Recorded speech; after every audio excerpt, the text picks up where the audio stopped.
my loves, welcome back to my channel and welcome to another video. Firstly, we have a guest who I don't know how long he's going to stick around for, but he will probably be here for some of or all of the video.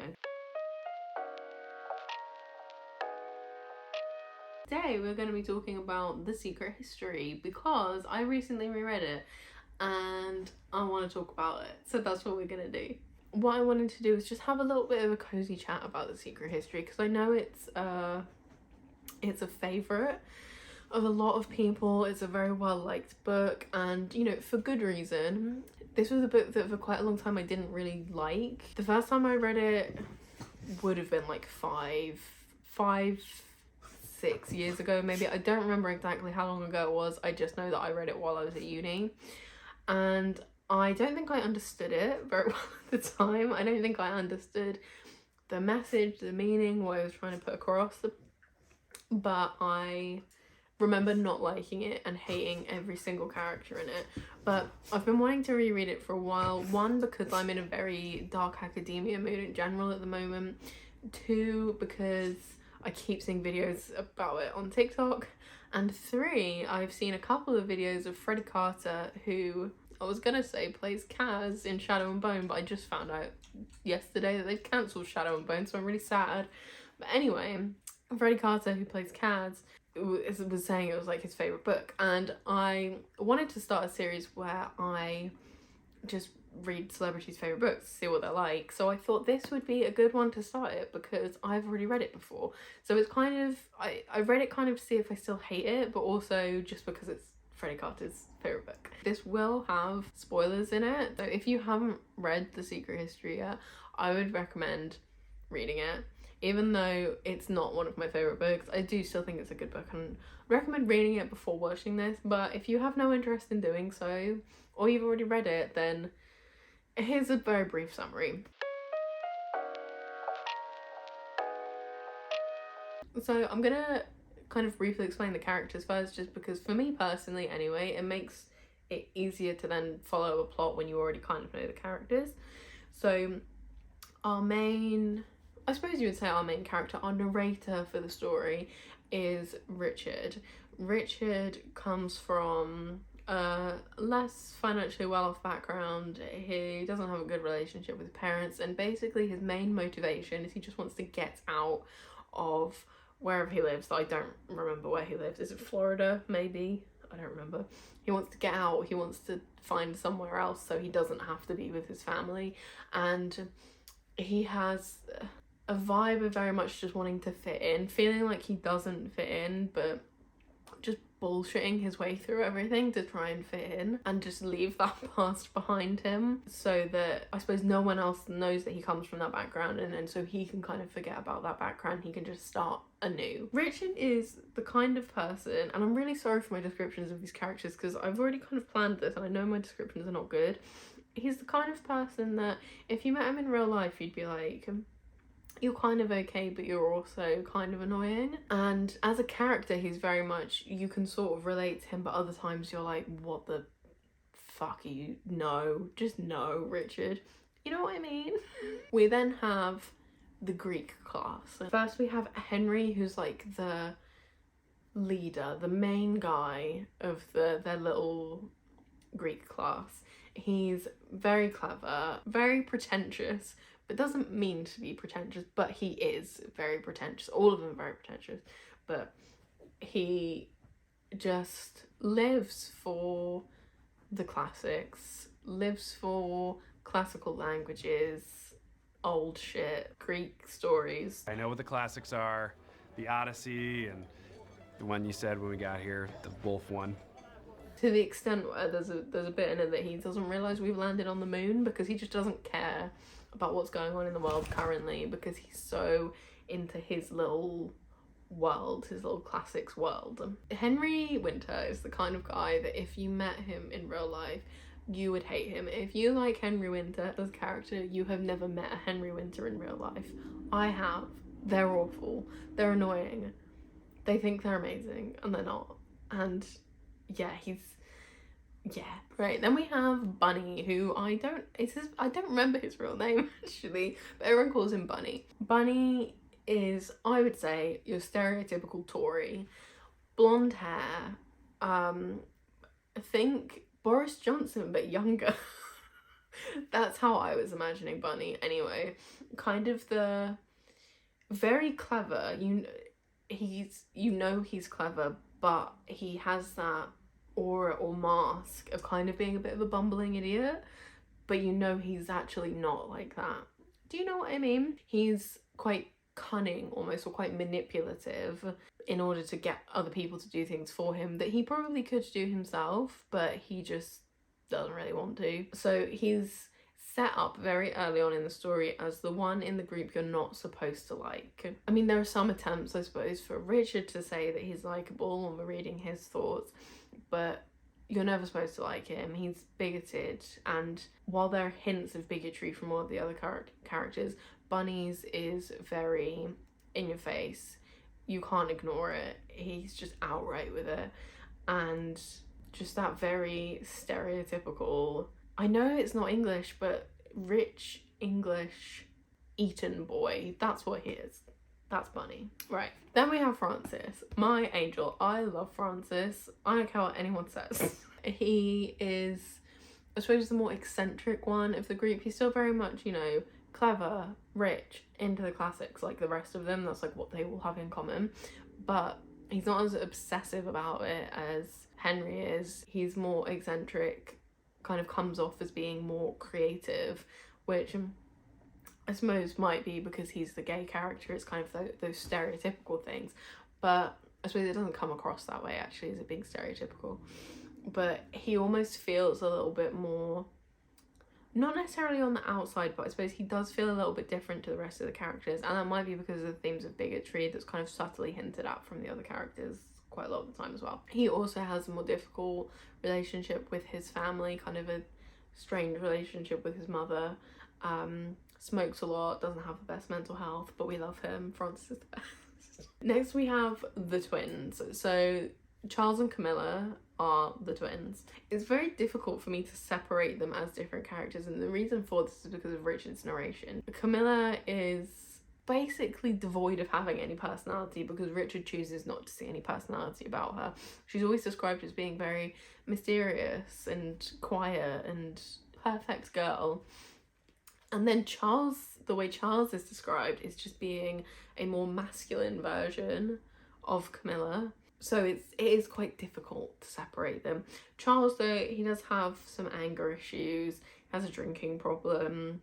He, to begin with, seems like the most normal out of the group, but then as the story progresses, you're like, oh no, don't like you at all, actually. And Camilla has the potential to probably be quite an interesting person, but because we're seeing it through Richard's very biased lens, so we don't actually see much of her personality. So those are the characters that we will be following along in this plot. For a very brief summary of what happens in The Secret History, Richard comes from poor background, not good relationship with his family. He basically just wants to escape. So he initially decides he's going to be a doctor because that's going to get him money, so therefore he'll have enough money to leave, move somewhere else, never contact his family again. Unfortunately, he realises he hates it and finds it really boring, so he then decides to switch to English Lit. He does some Greek as well and he quite enjoys them, so he applies to Hampton University, and he manages to get a scholarship. He has to pay some of the funds, but he does some work at uni for that, and he manages to go there. Completely different state, he can escape and he can study English Lit. He's there, he's just, settling in for a while, and he discovers there's a Greek course, which he's like, oh, I would actually quite like to do that as well. And his tutor, whose name I don't remember, says, no, you don't want to do that. It's the teacher of it is very selective, so you probably wouldn't even get accepted anyway, and the students just become completely isolated from the rest of the school. I'd really recommend against you doing that. So what does Richard do? He goes and finds out anyway. So our teacher of the Greek class is called Julian. He's a very eccentric, interesting, different type of professor, and when Richard first talks to him, Julian's like, no, class is full, sorry, I can't accept anyone else. So for a few weeks, Richard is just doing his English Lit. I think he's doing French as well. But as he's going around campus, he keeps seeing the Greek kids, and it's almost like a bit obsessive. I saw someone compare it to the bit in Twilight where Bella's getting Jessica to explain who all the Cullens are, or like the bit in Mean Girls where there's just all the, I can't remember any of the quotes, I haven't watched Mean Girls for ages, where everyone's just explaining who Regina George is and Janice is explaining all the plastics. Richard just is obsessed with all of these just cool Greek students, and he really wants to be on the course, but obviously he can't be. One day he's in the library and he overhears them trying to work out the right verb or something to use in a translation for their Greek class, and he's like, oh my god, I know the answer for this. So he goes and tells them, and then after that he is able to join. He sees Julian again, and obviously the other students have told him about what's happened, and he's able to join the class. What that means though is he has to drop every other class he's doing. He keeps French but drops everything else, and he has to swap his tutor from the guy whose name I don't remember to Julian. So he does, like his tutor said, just become completely isolated. He only sees his little Greek class, doesn't really see anyone else, and everything goes through Julian. So he joins this almost like elite little section of the school that usually most people can't. So from this point, for quite a while, we just kind of get vibes. We just kind of see the relationships developing between the Greek students and Richard, and him feeling very much on the outside, very much imposter syndrome, and him just waiting for them to work out that he doesn't know what the fuck he's talking about, because they all clearly know so much more about the classics than he does. This is the part of the story where you can kind of, well, I can anyway, kind of relate to Richard, of people asking him things and him being like, oh shit, I have no idea what you're talking about, and him just bullshitting it as he goes along, and somehow being able to stay afloat, but there's that constant kind of panic or worry that they're going to figure out. For quite a while it is just them studying together, him doing some work, developing these friendships. At one point he nearly dies. He very much doesn't want them to know that he comes from this sort of poorer background. He wants them to think he's just the same as them. He comes from money, he knows all of these things. This is normal to him. This isn't a completely new situation that's out of his depth. So when they all go home over Christmas, he stays on campus, but he can't stay in his dorm because it's closed. So he stays in, it's like a warehouse or something that this guy's running, and I can't remember what he has to do as a job. It's not a good job though, and there's no heating in this place, and he basically nearly dies of hypothermia until Henry comes and saves him. And then I suppose he starts to maybe feel a little bit more comfortable at that point, but he still feels very much on the outside. Then he starts thinking, something weird's going on here. I'm noticing all of these little weird things, like plane tickets to another country that they never told me about. They all just disappeared and won't talk to me. What's happening? And his first thought is, oh, they're just leaving me out again. What he finds out is that the other students have been obsessed with trying to really experience the things that they're reading about. So they decide to hold a traditional bacchanal. Is that how you say it? I don't know. They basically get off their tits on drugs and have like a spiritual experience and run through the woods, probably have sex with each other, which is something that Rich is very stuck up on. It's like, did they do that? And they accidentally kill a man while they're doing this. Richard finds out and he's like, what the fuck? But there is the part of him that's just like, but you guys left me out of it, why didn't you tell me that you were gonna do that? And this is where things start to go south real quick. Bunny wasn't at the bacchanal. They decided not to include him. You need to fast before you do it, and he didn't, so they don't include him, so he wasn't there when they kill that man by accident. So they get away with this murder. No one suspects them of doing it. Henry tells Richard. Richard kind of freaks out a bit, but does deal with it. But Bunny doesn't know, and they're like, you can't tell Bunny, he can't know, he won't deal with it well, don't tell him. This is where things start to kind of get a little bit more tense between the group. Things get a little bit more difficult. Bunny's becoming a little bit more difficult than he was before. Eventually Bunny does find out, and he does not take it well. Bunny's response to finding out is basically to blackmail all of them. So they'll buy him things, take him on holiday that he doesn't have to pay for, so he won't tell anyone. Bunny doesn't realise that Richard knows. That's important. It basically culminates in Henry taking Bunny on holiday somewhere and it being awful. Like, Bunny was awful the whole time, just trying to get Richard to buy everything and moaning about the hotel, and he finds Richard's diary. He'd insulted Bunny in his diary and Bunny did not like this, and he starts getting more, I suppose, irate and more difficult and more unhinged the longer he knows about this murder. So he breaks one day. He's drinking a lot and he breaks and he tells Richard because he thinks Richard doesn't know.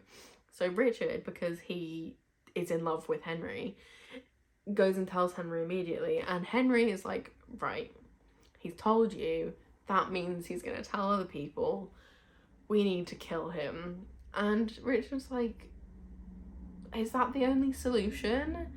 And some of the other guys are like, is that the only solution? But eventually they all agree, yeah, we need to kill Bunny. So Henry experiments with some poison, realises that's too difficult, it doesn't work. So eventually they just agree they're gonna push him off down the ravine. Is it a ravine? It takes a while, but they eventually do it. Bunny's dead, but it snows. They weren't expecting it to snow, so his body is not found for ages. And then the rest of the book is really just them trying to get away with it, and a lot of stress, a lot of breakdowns within the group of people not getting on, Charles drinking excessively more and more. We also find out at this point Charles and Camilla, the twins, have been sleeping together, and Charles is domestically violent towards Camilla, so that's a whole mess. So then Henry starts getting involved and him and Camilla start becoming a little thing, and this eventually, coupled with the murder and Charles having to give a lot more witness statements than anyone else, just sends Charles over the edge. And he's like, fuck you, Henry, this is all your fault, this was all your plan, you just left me to do all of that, now you're taking my sister away from me, I'm not fucking having it anymore, essentially. It culminates in him getting a gun and threatening to shoot Henry. Everyone's trying to calm him down. They somehow manage to get the gun off him. Henry kills himself, and that's pretty much it. There's then some like, oh, a few years later things. But they never get caught. No one ever finds out what they did. Oh, apart from Julian. Julian found out because they told him. No, they didn't tell him. Julian finds out anyway. He just leaves. He didn't do anything about it. He just leaves. No one apart from him finds out that they did it. They don't really stay friends after that. The end. That sounds like a very messy overview, but I think the thing about this book is it's very slow for quite a while, and then all of a sudden it's like, bang, Bunny's dead. And then it's really slow for a while and it's like, bang, Henry's killed himself. And so it does feel quite chaotic when you're reading it. It almost feels disjointed, which it probably was supposed to. But anyway. I said at the beginning of this video, I did not like this book the first time I read it. I think I rated it 3 stars the first time I read it. The main reason for this was I didn't like any of the characters, and I don't think I understood the book very well. At this point in my life, I was like, all characters are supposed to be likeable. So this is just badly written, which is not the case at all. So let's talk about that. I did enjoy this book more the second time I read it, definitely. And like I said earlier, it is a really good book and I would really recommend everyone reads it.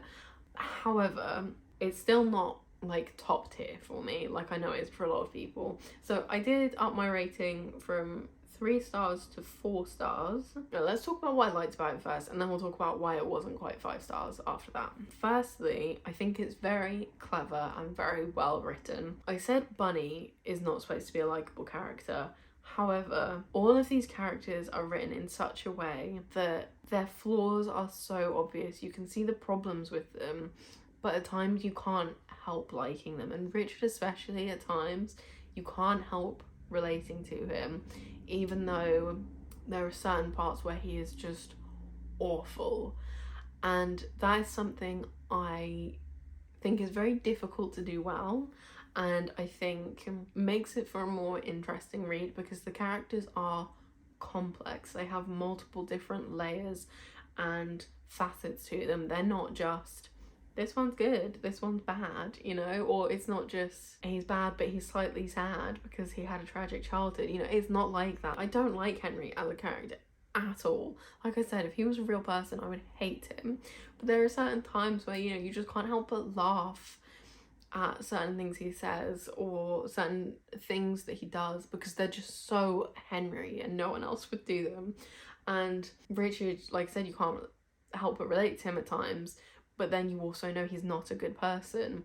And Francis, you know, I've said he's my angel, but again, he's not good. They're not good, but they're not awful, you know? They're not completely unlikable. So I think that is something that is very well done. I also think the general theme and atmosphere is very well done. I do really understand why this is like the dark academia book, because the autumnal vibes, the atmosphere, just you feel like you're there. The old college campus, the tiny little room that you're in whenever Julian's doing his lessons, you know, it's so atmospheric and really just is that vibe. Even though it's quite slow at times, the actual story, you still feel very immersed in it. In general, the writing is really good and the characters are interesting and complex and flawed, and again that shows really good writing. So I think I can't dislike it because of those things. I also think that, like I say, the way it was done was very clever because you do kind of get sucked into it. You are not supposed to like Bunny, you don't like Bunny, and so you don't really care when he dies, and especially the things that are happening leading up to his death. I suppose it's kind of that feeling of, well, finally, you know, and it's like you are the characters. It's like you are getting swept up in all of Henry's plans with them, because when you take a step back, no, Henry, that's not the solution. But as you're reading it, again, it's so immersive and it's written in such a way that you do just really get swept up in it and you see why these characters all did that. And I think that's very clever and is why this is such a good book and why so many people like it so much. Things I didn't like about this book, and there's not actually as many of them as I was expecting. I think that's probably because, you know, reading it this time, I read it properly and understood it. Firstly, this is a really small petty thing, but the chapters are so long. Like, I was reading it on my Kindle. The chapters were on average about an hour long and quite often longer than that. I do appreciate that really short chapters seem to be a thing more in current books, especially books that tend to get really popular on like TikTok and stuff. So that might just be a trend thing, or it might just be the genre of book, but the chapters were so long and it just was not for me. I didn't enjoy that. If a chapter's longer than 15 minutes on my Kindle, then I'm kind of like, ugh. That did make it feel a bit more slow. I don't really have a problem with how slow the book was though, because the vibes, like I said, were good. So it's just, it feels daunting having chapters that long. I really didn't want to compare this book to other books of this like genre, I suppose, because obviously, you know, it's a very good book in its own right, but I kind of can't help a little bit but compare it, because I have read some dark academia books that I love more than this book, and I suppose when I'm looking at why this one didn't quite reach that, I can't help but compare a little bit. I actually finished rereading The Secret History about a month ago at this point, so I've had some time to think about it as well. And in that time, I also read If We Were Villains. Now, I know that If We Were Villains is one of the books that gets most frequently compared to The Secret History, and they are completely different. They're both very good, and I would still recommend reading both of them. But my feelings when I finished If We Were Villains was, this is what I expected The Secret History to be, but it wasn't, if that makes sense. I like books that can make me feel things, and I didn't really feel a lot when I was reading The Secret History. I enjoyed it, don't get me wrong, but it didn't really invoke much emotion for me. Because the characters are so complex and you go, oh, I don't really like you, or you're kind of alright so much, I don't really feel that invested in what happened to them, to be honest. I didn't really care when Henry died. I don't understand why he died. I don't understand why he did that. I don't understand it, and I suppose that's something that then leaves me questioning, which, you know, a book that leaves me questioning and thinking about it is good afterwards. But I was more invested in the environment, in the place, and the overall theme rather than the characters, and characters are very important to me. I need to latch on to fictional characters, and if there aren't any, then I'm probably not going to enjoy the book as much. So I can't help but compare it a little bit to If We Were Villains, because that had that for me. It had the characters that I actually cared about. It was slightly quicker paced, you know, but it still had the vibes and blah blah blah. Anyway, I suppose similarly with Ninth House as well, it had the characters. I think it all comes back to that, honestly, and that's not to say that these characters in Secret History aren't well written, because like I've already said, they are really well written, but it just didn't pull me in as much or create the same response in me that the other books did. So I think that's the thing that really held it back. It's not massive things that made it not as enjoyable for me. It's still, like I keep saying, a really good book, and I would still recommend it to people, like, often. You know, 4 stars isn't a bad rating, but it just something about it felt a little bit flat for me. I think that's the only way I can put it. It's difficult to explain exactly why, but just something about it fell a little bit flat for me.